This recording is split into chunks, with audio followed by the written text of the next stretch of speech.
All right, everybody, welcome to Math with Grace. All right, today we're going to be doing geometry, book 1004, sections 3, end of 3, beginning of 4, basically pages 63 through 82. So this lesson today starts on page 63, and it's called Inequalities in Two Triangles. And remember that iniquity means that things aren't equal. When we talk about inequalities, we use the greater than sign, the less than sign, greater than or equal to, or less than or equal to sign. Now, when we're talking about geometry, we're not going to be using the and equal to parts. We're just using the greater than, less than. And how this works is, if we have two sides of a triangle equal to two sides of other triangles, right? But the included angles are different, because now we're not talking about equal, right? When we were talking about congruent triangles, everything was equal and it was great. Now we're talking about things that aren't equal. Yes, we have two equal sides, but our angles are not equal. And so that tells us something about the sides opposite those two angles. Okay? Remember how I talked about when an angle is made, it's got to open its mouth so wide? Well, it says the side opposite the larger angle appears to be longer. So what they're saying is, because angle R is greater than angle S, angle AB, or the amount that angle needs to open, right? That's how large angle R needs to open, is larger than the amount of space that S needs to open. So AB is larger than CD. Let's turn the page. So that information leads us up into a theorem, Theorem 412. And this theorem has a lot of words, but let's read through them, and then I'm going to try to shrink it down for you. So if two sides of one triangle are equal to two sides of another triangle, but the included angle of the first is larger than that of the second, then the third side, which is the side opposite the angle, okay, of the first triangle is longer than the third side of the second triangle. So basically, what we were talking about on the page before that, if angle A is greater than angle W, comma, then BC, the segment, is greater than XY, the segment. That's basically what they're saying in this thing. Now, obviously, these letterings aren't going to be the same for every proof or whatnot that we do, but just so you can get the idea. Okay, we've got these two sides equal to these two sides, but our angles aren't the same. But because angle A is larger, it's got to open up wider. So BC is going to be longer than XY because this angle is smaller. It doesn't have to open up as wide. Okay, does that make sense? I hope. Now at the bottom of page 64, we read that Theorem 413, we just did 412. We read that 413 is the converse, remember those, of Theorem 412. So 13 is on the next page. And it reads that if two sides of a triangle are equal to two sides of another triangle, but the third side of the first triangle is longer than the third side of the second triangle, then the included angle of the first is larger than the included angle of the second, right? These are just converse statements. So we had this statement before. I shrank it down for us, right? Now we have this statement. If BC is greater than XY, comma, then angle A is greater than angle W. That's what they're stating in this theorem. Now we're talking about the sides being greater than each other. These two sides are equal, but this side is greater than this side. So this angle here must be greater than this angle because, again, the angle needs to open up for these triangles. The larger it opens up, the longer the side is that has to connect the two other parts, right? All right, so let's look at one of these problems here at the bottom of page 65. They basically just want us to write greater than or equal to, and they give us a drawing. So looking at this, they want us to compare AD to EC. First thing I like to do is see what is the angle opposite that side. Okay, well, this angle is opposite AD and this angle is opposite EC. Now, obviously, this drawing is not to scale because these little numbers that they've put inside the angle, that's what they're giving you as their measurement for their angle. So they're telling us that the angle opposite AD is 30 degrees and the angle opposite EC is 75 degrees. So EC is the greater angle. AD is less than EC because this doesn't have to open up as wide for 30 degrees as this would for 75. Let's turn the page and do a couple more. For number 333, they want us to compare DB and BC. All right, well, what's the angle opposite of DB? The angle it doesn't touch personally, right, is this angle here. For segment BC, the angle opposite it is this 30-degree angle. So 30 degrees is less than 40 degrees, so DB is the larger of the two angles. DB is greater than BC. Okay, let's look at 34. This one now doesn't have to do with angles, it has to do with sides. Sorry, I keep moving my paper. Now they're wanting you to compare angle 1 and angle 2. Well, let's see what is the side opposite of angle 1. And that's this side. And what's the side opposite of angle 2 is this side. Remember, angle 2 here touches this side and this side, so those can't be their opposites. This is the third side. That's what they keep talking about, the third side. Angle 1 touches these two, but this is the third side, right? For this side of this shape, it touches this angle and this angle, so that's the third angle. This side touches this angle and this angle, so this is the third angle. That's what they mean by that, okay? Now looking at it, we can see that angle 1 is opposite a side that's 15 units long, and angle 2 is opposite a side 18 units long. So angle 2 is the larger angle. Angle 1 is less than angle 2. Because it had to open up to a larger space, it's the larger of the two angles. Okay? We know that because this is equal to this, and this is equal to itself. All right? So that's how we're looking at doing these greater thans or less than. So you need to find which angle or side is related to the information that you're looking for, and then compare them. Now we're going to move on to the beginning of section 4, and it's all about quadrilaterals. And they've given you the definition of a quadrilateral again. A quadrilateral is a geometric figure with 4 sides, right? Any figure that has 4 sides is a quadrilateral, all right? That's what the word quadrilateral means. Well, but there's different types of quadrilaterals, right? There are parallelograms, trapezoids, rectangles, and squares. We are going to talk about parallelograms. This definition is very important. This parallelogram definition here on the bottom of page 71. Parallelogram is a quadrilateral with both pairs of opposite sides parallel. That tells us that these are all parallelograms, that UT is parallel to RS, and that UR is parallel to TS. It also tells us for this one that DC is parallel to AB, and that DA is parallel to CB. Oh, wrong spot for my line. Okay, these are all definition. This is what the definition of a parallelogram is. A quadrilateral with both pairs of opposite sides. These two are pairs, these two are pairs, and they're parallel.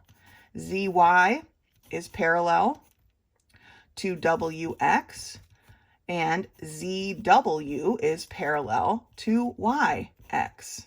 Okay, this is parallel to this is parallel to that. MR is parallel to NP, and MN is parallel to RP. Okay, those are all true. These are all parallelograms. They have their opposite sides parallel. Let's turn the page. So this leads us, of course, into a theorem. Theorem 414 that tells us if a diagonal is drawn in a parallelogram, then two congruent triangles are formed. Now, these aren't the congruent triangles that formed because we can fold it in half exactly. These are the kind that you'd have to twist apart. Like here is one that we did. It doesn't quite match this drawing, but it's the same basic premises. This is a parallelogram. We drew a diagonal, but when we fold them in half, they don't quite match up, okay? So yes, they share a side, but they share the side SU and US, right? But they're congruent triangles. This is proof. This is proven. If you draw a diagonal, you've got two congruent triangles. So now, if we know that something is a parallelogram already, this is how we know that something is a parallelogram, that they're giving us a parallelogram. So if we know we have a parallelogram, we have a diagonal, then we already know we have congruent triangles. We can skip the SSS, the SAS, the ASA, the AAS. We can skip all of that because of Theorem 414, okay? If we have a parallelogram, we have a diagonal, we have congruent triangles, all right? And that gives us a couple of corollaries as well. So we've got one at the bottom of 72 and two at the top of 73. Corollary 1. Opposite angles of a parallelogram are equal. What that tells me is, you want a space? Yeah, okay. If I have a parallelogram, this angle is equal to this angle, and this angle is equal to this angle, okay? Opposite angles are equal. That's what we know from this corollary, okay? Let's look at corollary 2 and 3. Opposite sides of a parallelogram are equal. So I'm going to get another parallelogram going here, and that tells me that this side is equal to this side, and this side is equal to this side. And that makes sense, right? Because here the top and the bottom are parallel to each other, and parallel means they're equidistant from each other, and that never changes. So yes, those would be equal, right? These two sides are parallel to each other. That's what makes a parallelogram, correct? Because they're parallel, they're equidistant from each other, and so these two sides are equal. So that's a very easy thing to understand about parallelograms. Corollary 3. Two parallel lines are equidistant throughout. That's what I just said, right? Two parallel lines are equidistant. That's why their sides are equal. They should have made that corollary 2 and the other one corollary 3, right? These two are parallel. They're equidistant from each other. Therefore, they're equal forever. All right, so one more proof on this, or one more theorem on this page, 73. And that gives us Theorem 415. The diagonals of a parallelogram bisect each other. And the proof for it is here. We're just going to believe it because we're very trustworthy people.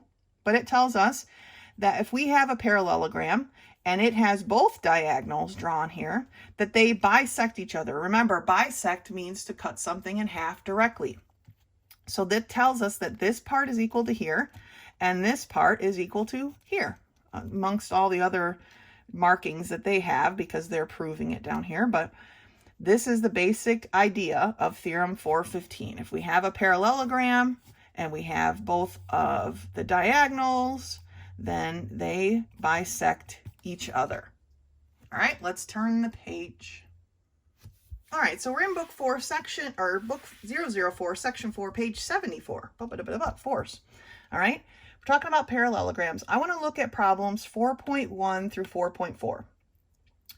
And we are given this shape, and we're given the fact that KLMN is a parallelogram. Now, when we list parallelograms, we list them in order as you're walking around it, like a clock, or you could go counterclockwise, it doesn't matter. But we can't skip around. We can't say LNKM.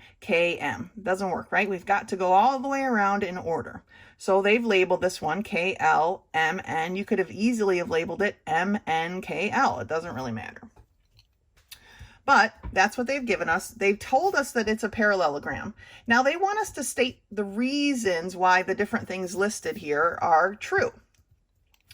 The first one being that ML is parallel to NK. Why do we know that that is true? Well, because we have a parallelogram that is the definition of parallelograms. And I'm just going to use the shape that they use to represent parallelograms, okay?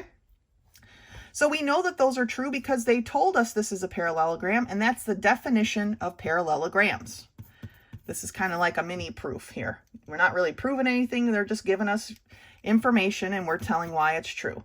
They want us to say why MN is equal to LK. Well, MN is equal to LK because opposite sides of a parallelogram are equal, right? We just talked about that in the corollary. That was corollary 2, right?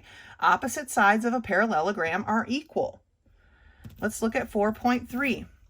4.3 is asking us, state the reason why angle K is equal to angle M. Well, we can say that because opposite angles of a parallelogram are equal. We know that from corollary 1, right? We just talked about opposite angles of a parallelogram are equal. So then let's look at number 4.4. 4.4 asks us, what relationship exists between angle N and angle K? So angle N and angle K have some kind of relationship, right? And they want to know, what is that relationship? Well, here's the interesting part about parallelograms. N and L are equal, right? K and M are equal. So they're each equal times 2. Well, there's only so much angle space inside of a parallelogram, right? We know it's 360 degrees. So if these two parts take up their part of 360 and these two parts take up their part of 360, then all of our 360 is taken up. But the special relationship between N and K exists here in this line, right? And so what I'm trying to babble through here is that two angles that are adjacent to each other are supplementary. Okay, they're supplementary. So L and K are supplementary, M and L are supplementary, and M and N are supplementary. Okay, this is how a parallelogram works. They're all going to be supplementary to their adjacent, their adjacent angle. All right, the next problem that I want to look at is problem 410. And it's a proof. And they want us to prove corollary 1. So when they say something like that, you can't use that corollary to prove that corollary, right? They're saying, if this corollary didn't exist, you prove that it is actually true. So, okay, we're given this shape right here, and we're given the fact that ABCD is a parallelogram, and they want us to prove that angle A is equal to angle C. Okay, so step 1, like always, ABCD is a parallelogram. Why do we know that that's true? We know that that's true because it was given information, right? Okay. Number 2, even though the drawing has this drawn in, we need to state it. So we're going to write, draw diagonal DB. And what do we have to mark things when we draw them in? We mark them as auxiliary lines. That's it. Okay. It's an auxiliary line that's been drawn in. Okay, now we have a parallelogram and a diagonal. Right away, we know that we have congruent triangles, right? So what are they? Now remember, when we fold this in half here, they aren't going to match up perfectly, so we need to make sure we match them up. This top piece would have to come and like twist around and boop. so that these two angles would be together and B and A would be together, right? And then this angle would be matching with this angle, okay? Can you see that? Can you like visualize it? So when we're talking about our congruent triangles now, I'm going to say that triangle DBA is congruent to triangle. Now I need to match up my parts, right? So the parts that match up are B, C would swing around and match up with A. So D, oh, I went the wrong way. I went this way. Okay, so B is still matches up with D, but then D, because I went to the point first, okay, B is here, so D matches with it, and then C. So DBA is congruent to BDC. Okay, we've got to match up our corresponding parts. Why do we know this is true? Okay, we know that this is true because the diagonal of a parallelogram forms congruent triangles. Okay, remember that proof? The diagonal of a parallelogram forms congruent triangles. Remember that theorem? That's our reason that we know that this is true. Because we have a parallelogram, we have the diagonal in that parallelogram, therefore the triangles are congruent because the diagonal of the parallelogram forms congruent triangles. Okay, if we have congruent triangles, we get to use my favorite reason. So we can say that angle A is equal to angle C because CPCTE. Corresponding parts of congruent triangles are equal. And there, we've proven why corollary 1 is actually true. Great job. All right, next I'd like to do proof 412. And 412 is on page 76, and it gives us this shape here. We're also given the fact that A, B, C, D, see how they labeled it in a different order this time, different way around the shape. A, B, C, D is a parallelogram. And they've given us this odd information that EF contains point T, okay? Point T is in there somewhere, and it's contained on EF. They want us to prove that ET is equal to FT. Now, we've got parallelograms, we've got diagonals inside there, right? So you might be thinking, oh, well, if we have diagonals, we have congruent triangles. The problem is the triangle that we need to prove congruent, that we need the ones that contain this line. And it's this little triangle here and this little triangle here. And those aren't actually formed by the diagonals. You can see this diagonal goes here and this diagonal goes here. Now this one contains part of a diagonal, right? But it's not created. This isn't the triangle created by that diagonal, because the triangle created by that diagonal is this whole triangle and this whole triangle. So we've got to use a different plan, but always number one is our given information, right? And that we have a parallelogram, A, B, C, D, and that EF contains part, or T, point T, right? And why do we know that those things are true? Because that's our given information. Okay, so the next thing that we want to list is that we're going to use our parallels, because if you look, where's my straight edge here? If you look here, if we can show that BC is parallel to AD, we have a transversal, don't we?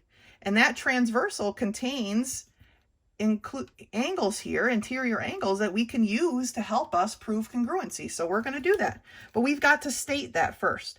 So we're going to state that A nothing, come on now, that BC, okay, is parallel to AD. And why can we say that that is true? Why, knowing that we have a parallelogram, can we say that those two sides are parallel? Because it's the definition of a parallelogram, okay? That is in the definition of a parallelogram. To have a parallelogram, you have opposite sides parallel. Okay, now that we have two parallel lines, we can make our statement about those angles. And that was that CRZ, remember we want the curves, the inner angles of our Z. So that's angle 3 and angle 4. So angle 3 is equal to angle 4. How do we know that's true? Well, we've just shown that we have parallel lines, and we know that those are alternate interior angles, and they're equal. Okay, alternate interior angles are equal. We've shown parallel lines, we've got a transversal, we followed our Z, and we've got our alternate interior angles. All right, we're one step ahead here. Now they've labeled the other two angles. What relationship can we state exists between angle 1 and angle 2, the ones that they've labeled on here? We can say that angle 1 is equal to angle 2, right? Why are these two angles equal? This line crosses this line, so they are equal because they are vertical angles. And vertical angles are equal, right? Two lines cross, and I know I'm probably blotting them out with my pencil, but two lines cross, they create vertical angles. Vertical angles are equal. So now we've got angle 2 equal to angle 1. Now we just need one more part, right? Not another angle, because that doesn't work, but we need a side somewhere, either included or not. So let's see what we've got here. We have this diagonal, right? But we also have this diagonal. And what did we talk about diagonals? What do the two diagonals of a parallelogram do? They bisect each other, right? So we can say that BT is equal to, BT being this, is equal to TD, because diagonals of a parallelogram bisect each other, okay? Diagonals of a parallelogram bisect each other. Now on the last proof, remember we had to write in that the diagonal was there, blah, blah, blah. That was a special proof because we were just proving a corollary. Normally, we do not have to do that. If the drawing includes the diagonals, then we do not have to say diagonal, draw a diagonal, okay? So now we've got our two diagonals. They've bisected each other. Of course, that gives us a lot more information, but we only need the fact that this is equal to this. The rest of it is information that does not help us get to our goal. So now walking around this triangle, what do we have? We have angle, side, angle, right? So we can show that these triangles are congruent. We can say that triangle T, let's say TBE, so TBE is congruent to triangle TDF. Okay, I'm just going the way of the circle here. This is the way. TDF. Those are our corresponding parts. T corresponds with T, B corresponds with D, right? And then E and F correspond. They're just out there. We haven't really used them. Why can we say that these triangles are congruent? What have we shown that can be our reason for this? We have shown angle, side, angle. Okay? Angle, side, angle. Now that we have congruent triangles, we can use our favorite reason for saying that ET is equal to FT because of CPCTE. Corresponding parts of congruent triangles are equal. Okay? ET and FT correspond. They are corresponding sides of this triangle. Okay? So because the triangles are congruent, we can say that they are equal. That's proof 12. Great job. Let's take a look at some more theorems. All right, page 78 and 79 gives us 3 more theorems. And please remember, all these theorems are on your theorems and postulates sheet. You should be using those pages to take your quizzes and tests. Because geometry works the way it does, these are cumulative things. So you should have them all together in some kind of special binder or book so that you can use all of them. So far, you should have 4 pages. You want to be able to use all of those pages on every quiz and test that you take, okay? So theorem 416 tells us that if 2 sides of a quadrilateral are equal and parallel, then the quadrilateral is a parallelogram. So now we're not starting out with parallelograms. We're starting out with just knowing that it's a quadrilateral. It has 4 sides. It's a quadrilateral. And they want us to prove it's a parallelogram.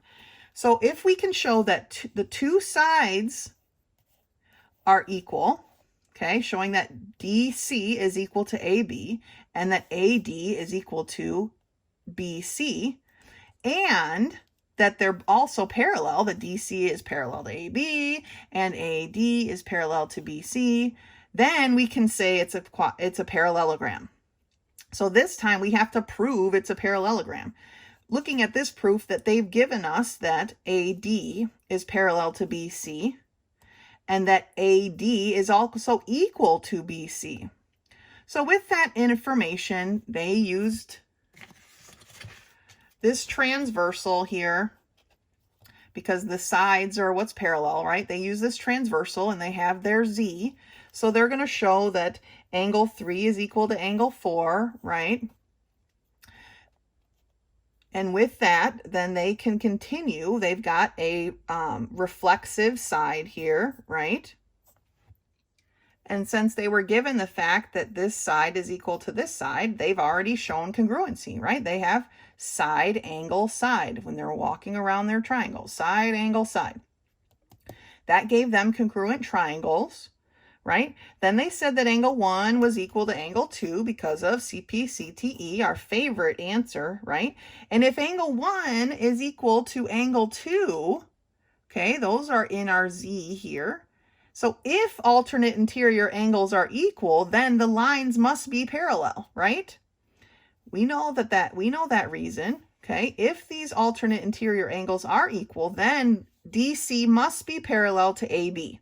And if that is true, if DC is parallel to AB, and we know that it's equal because of CP/CTE, then, and that should probably be on this line too, because that was the whole point, that AB is equal to DC, although this should be written CD,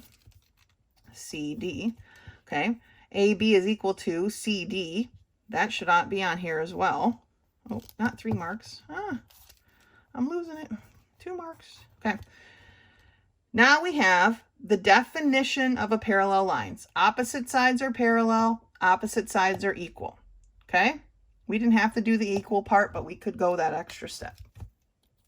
So that's how we know that if 2 sides of a quadrilateral are equal and parallel, so AD was equal to CB and they're both parallel, then we have a quadrilateral. Okay?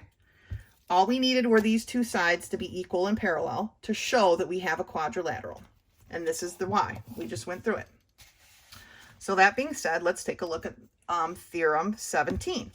If both pairs of opposite sides of a quadrilateral are equal, then the quadrilateral is a parallelogram. So if AD is equal to CB and DC is equal to BA, then this is a parallelogram. Okay, and they've got a proof to show it to you. But if this is equal to this and this is equal to this, you have a parallelogram. Okay, that's what theorem 417 is stating. So we will use that in the future. Let's take a look at this last theorem here. If the diagonals of a quadrilateral bisect each other, then the quadrilateral is a parallelogram. So remember, before we said if we have a parallelogram, then the angles bisect each other, or the diagonals bisect each other. Right now we're saying the opposite. If we can show that this is equal to this and that this is equal to this, then we have a parallelogram. Okay, these are all the converse of the theorems that we just talked about. So let's take a look at this proof at the bottom of this page here. All right, so let's take a look at proof 415. It starts on the bottom of page 79 and goes to page 80. I hate when they do that, but that's what it is. Here's the drawing that they give us. They tell us that ABCD is a quadrilateral, which we can see because it's a shape with 4 sides, right? They give us that DO is equal to OB, and that AO is equal to OC, all right? That's our given information. They want us to prove that it's a parallelogram, and they want us to do that, and normally they don't tell you how to go about it, but they want us to do that, showing that AOB is congruent to COD. So basically that's telling us that we don't need any of this here. So I'm going to just kind of scribble it out. What I'm dealing with right now is this triangle on top of a triangle. We don't need any of the other parts. Okay, so that being said, number 1 is what? Our given information. ABCD is, I'm just going to write a quad. DO is equal to OB, and AO is equal to OC. Why do we know those things are true? Because it was given information. All right. And then we've marked our diagram, our illustration with the information we were given. Okay. Proving that these are congruent triangles isn't too hard, right? If we're walking around, we already have a side and a side. And so what do we need? We either need another side or we need the angle in between the two sides, right? We need side, angle, side. Well, if we look at it without all this other schmutz, we can see that we can easily prove that. So we can say that angle AOB is equal to angle COD. Remember, we have to have our corresponding parts together. And we can say that that's equal. We've got 2 lines crossing each other because these are vertical angles. And vertical angles are equal. So now we can mark our drawing as such. We've got this equal to this, right?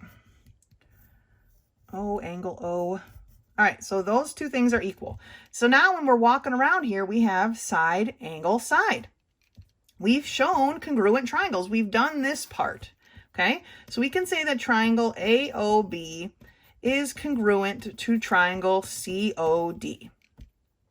And why can we say that that's true? When we're walking around, we have side, angle, side. Oh, what am I doing? Side, angle, side, okay?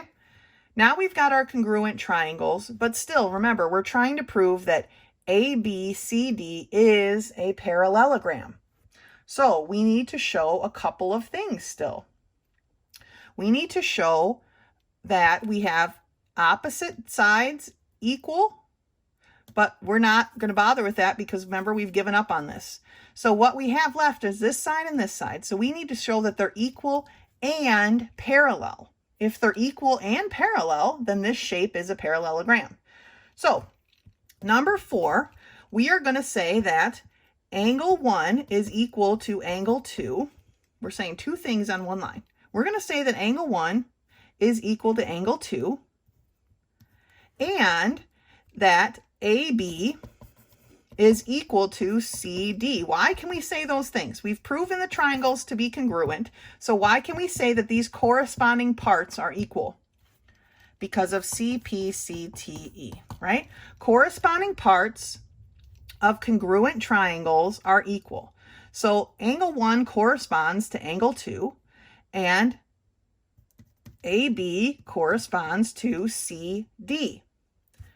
So now, if we look at angle 1 and angle 2, what do we know about them?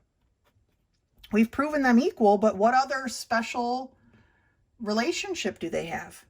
They're alternate interior angles, right? They're equal to, so we can say that AB is parallel to CD. Okay, we can say that because we've shown that if their alternate interior angles are equal, comma, then the lines are parallel. So we've proven that the alternate interior angles are equal, so we can say that the lines are parallel. So now we've shown that these things are parallel and they're equal.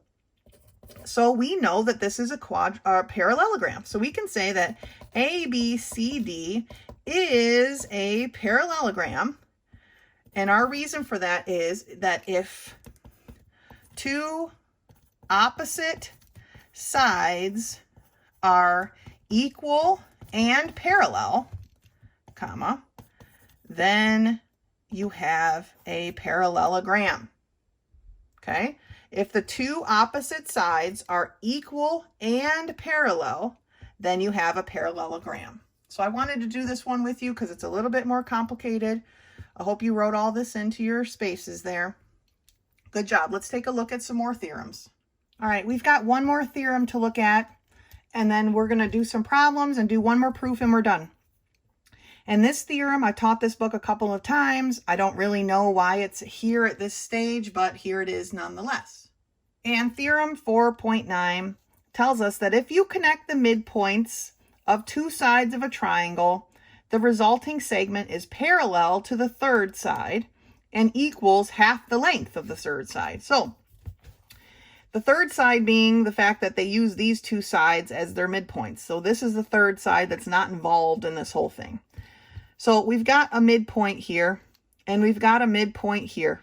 Okay, that means that this is equal to this and this is equal to this, right? That's the definition of a midpoint, right? They've connected them with this auxiliary line or imaginary line, okay? And what they're saying is when you connect these two things with this imaginary auxiliary line, that MN is parallel to AB, okay? And that MN equals 1/2 of AB, okay? It's half the size of AB. That's what this theorem 419 is saying. All those words, and this proof that they gave you here to show why that's true is extensive. 15 steps. Oh my word. I'm not even going to go through that. We're just going to trust them, okay? If we have two midpoints and we connect them in a triangle, it is that line that connects them is parallel to the other line, the third part that isn't taking, part. There's no midpoint here, right? So it's parallel to this midpoint connection. And this line that's created is half of the size of that third line, okay? That's all we need to remember. That's the information that's important. So let's take a look at some of the problems and then we'll do one more proof. All right, so on the bottom of page 81, we're given this shape and you're asked a bunch of questions about it. We've got a midpoint V and clearly a midpoint S. They've connected them with a line, so we know some information. VS is parallel to what? Well, with the theorem we just talked about, we know that VS is parallel to UT. Okay? And now they're asking us if UT is 20 units, then what is the size of VS? Well, remember that VS is going to equal 1/2 of UT. So just doing some algebra here, we can say that VS is equal to 1/2. What is our quantity for UT? It's 20, right? Half of 20 is 10. Now they're going to give us the opposite. If VS is 12, then what's UT? Well, here we know that 12 is equal to 1/2 of UT, right? We multiply both sides by 2. It tells us that UT is equal to 2 times 12, or 24. Okay? The rest of these questions are very similar. They're going to be using this drawing to answer them. But let's take a look at our last proof of this lesson. All right, let's take a look at proof number 439 on page 83. We're given this shape here. We're also given the fact that ABEF, so ABEF is a parallelogram, and that EB is parallel to DC. All right, and they want us to prove that ACDF is a parallelogram. So let's just get started. Number one, always the same. We've got that ABEF is a parallelogram, right? And that's a horrible drawing of a parallelogram. Oh my gosh, I'm only making it worse. And that EB is parallel to DC, right? Why do we know that those things are true? Why can we state them as a statement? Because it is given information. Okay, so we're given the fact that this smaller shape here is a parallelogram, that this is parallel to this, and they want us to prove that this larger shape here is a parallelogram. Well, we know that these two sides are parallel, right? Because this shape here is a parallelogram. So we know that these sides are parallel. We were also given that these sides are parallel. So with that information, we can say that AF is parallel to CD, because if two lines are parallel to the same line, they're parallel to each other, right? So now we can show that this and this are parallel, and we've got this section and this section are parallel. And all we really need to state is that AB is part of AC and that FE is part of FD, right? Because it's just a continuation of that line. And then we've got both sides parallel and we've got it. So let's go through those steps. We've got our step one, given information. 2, we are going to state that AB is parallel to FE. Okay, AB is parallel to FE, and that AF is parallel to BE. Okay, AF, BE. We've stated all of our parallel lines. Why can we state that those lines are parallel? Well, it's the definition of, definition, of a parallelogram, right? That is our parallelogram. We've just stated that the sides were parallel because we know it's already a parallelogram. That's a definition, right?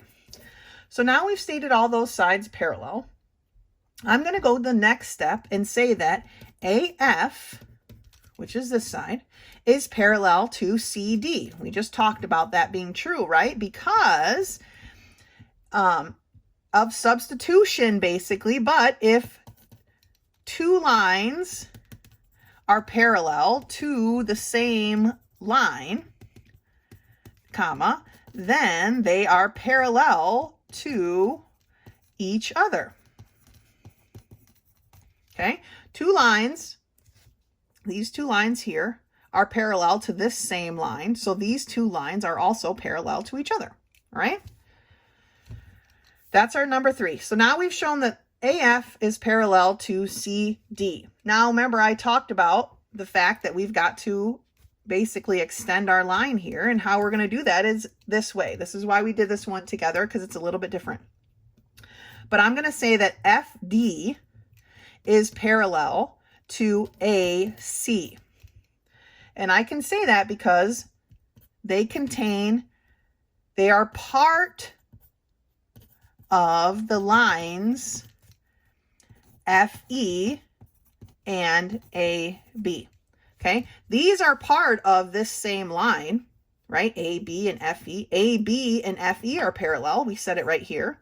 So we can say that these are parallel because they're part of those same two lines. It's just a continuation of those lines, right? So now we've shown that FD and AC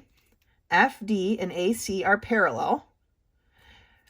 And we have FAF and CD are parallel. And that is enough information for us to state that ACDF is a parallelogram. And that's enough information because if opposite sides are parallel, comma, then the shape is a parallelogram. Then you have a parallelogram. If opposite sides are parallel, we have a parallelogram. So I wanted to do this with you because this step here is a bit weird. We haven't really done this part before. But those are the steps we're going to go through for 39. This is where we're going to stop for this week. If you have any questions come up, you know how to get in contact with me. Otherwise, you can meet me in the office hours. So until next time.